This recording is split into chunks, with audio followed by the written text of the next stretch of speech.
You know, I think the one thing that's the same is that our culture is good, and I really like how these kids buy into kind of being gritty, and we talk about how Rushville football, it's just kind of how we are. We want to play football kind of the old school, you know, black and blue kind of smash you in the mouth kind of way. And I think if you were like, what's different? I think just a little bit of unknown, really a little bit of unknown, I guess would be say, but it's kind of an exciting unknown. There is, of course, some advantage in football to being a difficult team to scout.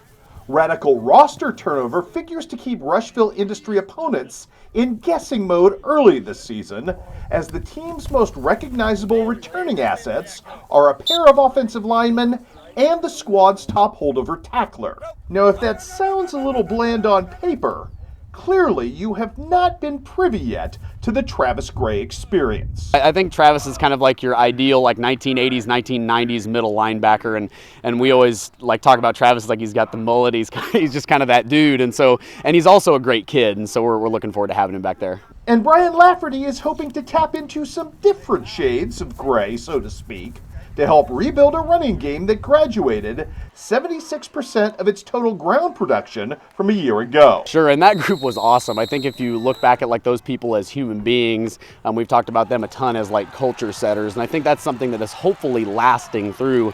But when you look at like guys that we've got in the program, Jordan McGinnis is back, and he was a sophomore that played for us a ton last year, and anybody who knows Jordy Mack know that he loves football and he's going to be a player. If you look at some other guys, it'll probably be kind of by committee like we've done in the past. We are going to move Travis Gray to fullback, which anybody who knows our offense, we like to have a big hammer on the inside, and he's been pretty excited about that role as a returning all-conference lineman for the last couple years. Oh, I love it. I mean, it's just a ton more physical. I get to run the ball, run people over. It's going to be fun. It's going to be kind of fun. Our backfield will have two brothers in it, and then Travis's brother Tanner will be in our backfield as well, and then we'll also have a couple guys that are juniors that might play a little bit, and so you've got guys like Wyatt Curry and Caden Jones, and there are even a couple talented sophomores that we're not against running those guys in a little bit.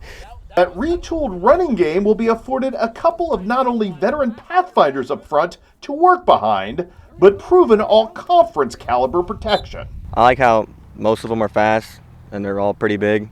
And fast and big is just a good combo.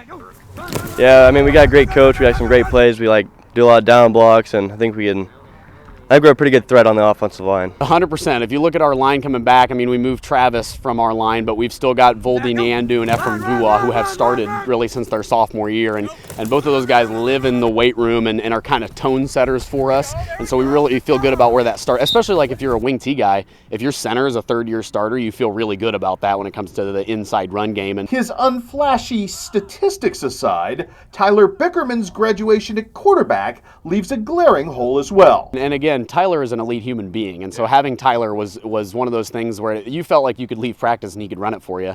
But when it comes to like managing the offense, people don't realize like the footwork aspect and like the magician aspect. I always say in the wing T, if you ask anybody who coaches wing T, like the ball needs to disappear. And really, we talk about how we don't throw it a ton. We want to throw it just enough to make people honest. But when it comes to how we run our offense, we've got a couple guys, really we've got a few guys in our program, quarterbacks-wise, that I think can be pretty strong for us. If you look at a senior, Jake Lazelle, who has really kind of taken the reins as a leader of our program.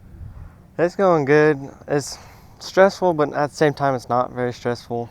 You just got to keep working at it and get better every day. But with all of that offensive potential simmering and an uber-rangy defensive nucleus in play as a safety net, plus a wide-open conference race ahead, why not Rushville Industry? I think we got to work hard. I mean, we got great coaches. We got potential. We just got to work hard.